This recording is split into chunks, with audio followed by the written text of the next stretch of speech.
नमस्कार। अथ माघ मास कथा 29वां अध्याय आरंभ। प्रेत योनिधारी वसु धर्मात्मा व्यक्ति से वानर और सारस की कथा सुनाते हुए आगे कहते हैं। वानर ने सारस से पूछा, इतने धार्मिक होते हुए भी तुम सारस की योनि को क्यों प्राप्त हुए? वानर के इस प्रश्न के उत्तर में सारस ने कहा, हे वानर, अपने पूर्व जन्म में जब मैं राजा था तब नर्मदा नदी के तट पर 100 बोरी धान ब्राह्मणों को दान किया था। अपने पूर्व जन्म में जब आप राजा थे तो नर्मदा नदी के तट पर 100 बोरी धान ब्राह्मणों को दान किया था। उस समय आपने यह दान मेरे ही द्वारा कराया था, क्योंकि तब मैं आपका राजपुरोहित था। मैंने लोभ के वशीभूत होकर सारा का सारा धान अपने ही पास रखवा लिया। ब्राह्मणों को तो नाम मात्र का थोड़ा सा अंश ही दिया। अपने इस पाप के कारण मुझे कालसूत्र नामक नरक में रक्त से भरी कीच में गिराया गया। उस रक्त की दुर्गंध वाले कीचड़ में मेरा मुख नीचे की ओर करके मुझे डाल दिया गया। मैं उसे चाटता नरक भोगता रहा। नरक में कौवे तथा गिद्ध मुझे नोच कर खाते रहे। कालसूत्र नरक में पल भर काटना भी घोर कठिन था, तथापि मुझे इस नरक में 30 वर्ष तक रहना पड़ा। उस नरक की यंत्रणा का मैं वर्णन नहीं कर सकता हूँ। दान हड़पने के पाप के कारण मुझे नरक भोगना पड़ा तथा दूसरे पाप अर्थात अपनी बहन के घर से कांसे का बर्तन चुराकर एक जुआरी को देने के कारण मुझे सारस का शरीर प्राप्त हुआ है। यह जो मादा सारस के रूप में मेरी पत्नी को तुम देखते हो, यह उस जन्म में ब्राह्मणी थी तथा इसने वह कांसे का बर्तन चुराने में मेरा साथ दिया था। हे कपि, तुम अपने और हमारे पूर्व जन्म के बारे में जान चुके हो। अब तुम अपना और हमारा भविष्य भी सुन लो। अगले जन्म में हम और तुम तीनों ही हंस बनेंगे तथा यह मादा सारस मेरी पत्नी होगी। हम दोनों ही काम रूप देश में पूर्ण सुखी जीवन व्यतीत करेंगे। इसके पश्चात हमारा जीवन कल्याणी योनि में होगा। इस योनि के पश्चात हम दोनों को मानव योनि प्राप्त होगी। मानव योनि में हम सत्कर्म तथा पुण्य कार्य अथवा पाप कर्म दोनों ही करने को पूर्ण स्वतंत्र होंगे। यह हमारे विवेक पर निर्भर करेगा कि हम मानव जीवन में धर्म का पालन और सत्कर्म करके अपना लोक परलोक सुधार लें अथवा पापों में लिप्त रहकर नरक भुगतने का रास्ता स्वयं तैयार करें।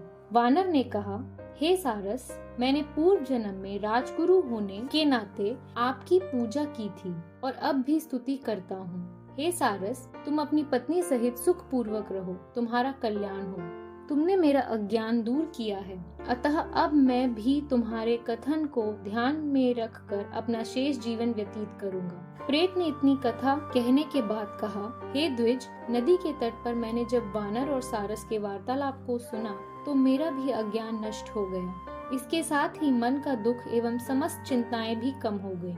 हे विप्र, गंगा जल के आश्चर्यजनक प्रभाव को मैं देख चुका हूँ, इसलिए मैं आपसे गंगा जल मांग रहा हूँ। गंगा जल की महिमा का वर्णन करते हुए प्रेत ने आगे कहा, एक ब्राह्मण ग्रामीणों के भजन पूजन करवाया करता था। एक बार उसने किसी अयोग्य व्यक्ति से अशुद्ध रूप में मंत्र का जाप करवा दिया। इस अशुद्ध अनुष्ठान के कारण वह ब्राह्मण राक्षस योनि को प्राप्त हो गया और 8 वर्ष तक मेरे साथ ही यहाँ पर निवास करता रहा।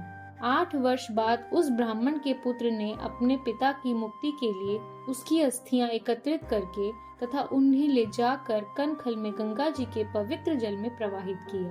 गंगा जी की धारा में अस्थियां गिरते ही वह राक्षस तत्क्षण राक्षस योनि से मुक्त होकर देवलोक को चला गया।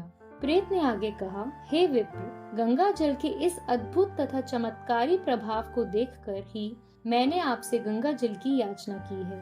मैंने अपने पूर्व जन्म में तीर्थों पर बिना कुपात्र या सुपात्र का विचार किए सभी का दान ग्रहण किया है, लेकिन स्वयं कभी भी छोटा या बड़ा दान नहीं किया। यही नहीं, मैंने कभी भी उस दान के भार से मुक्त होने का उपाय नहीं किया। इन समस्त अपकर्मों के कारण ही मुझे यह प्रेत योनि प्राप्त हुई है।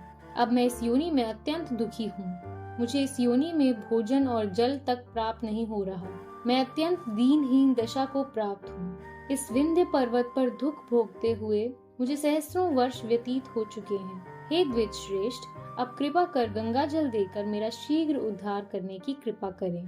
प्रेत के उपरोक्त वचन सुनकर उस पुण्यात्मा पथिक के हृदय में प्रेत के प्रति करुणा जागृत हुई और उसने दया से द्रवीभूत होकर उस प्रेत को त्रिवेणी का जल पिला दिया। प्रेत ने त्रिवेणी का जल पीने के बाद कुछ जल से अपने मस्तक पर अभिषेक किया। इसके फलस्वरूप उस प्रेत की काया छूटकर उसे दिव्य शरीर प्राप्त हो गया। उस दिव्य शरीरधारी ने प्रसन्न होकर कहा, श्री गंगा जी के पवित्र जल का पूर्ण गुण अनुवाद नारद, शारद और ब्रह्मा जी भी नहीं कर सकते हैं। यदि गंगा जी की ऐसी चमत्कारिक महिमा न होती तो भगवान शंकर गंगा जी को अपने शीश पर क्यों धारण करते। गंगा जल के समान महिमामय न तो कोई सिद्धि है और न गति ही है। श्री गंगा जी सर्वोपरि हैं। भक्ति पूर्वक गंगा जी की सेवा करने वालों को अवश्य ही मुक्ति प्राप्त होती है। आपने मुझे गंगा जल पिलाकर मेरा उद्धार किया है, अतः ईश्वर हर प्रकार से आपका भला करे। इस प्रकार अनेक आशीर्वाद देकर वह मुक्त हो चुका प्रेत दिव्य रथ में बैठकर स्वर्ग को प्रस्थान कर गया। श्री गंगा जी, गंगा जल, प्रयागराज तथा माघ स्नान के महात्म को सुनकर कथाएं सुन रहा पिशाच माघ मास में त्रिवेणी में स्नान करने के लिए प्रयाग चला गया। प्रयागराज में पहुंचकर उसने संगम के पवित्र जल में स्नान किया।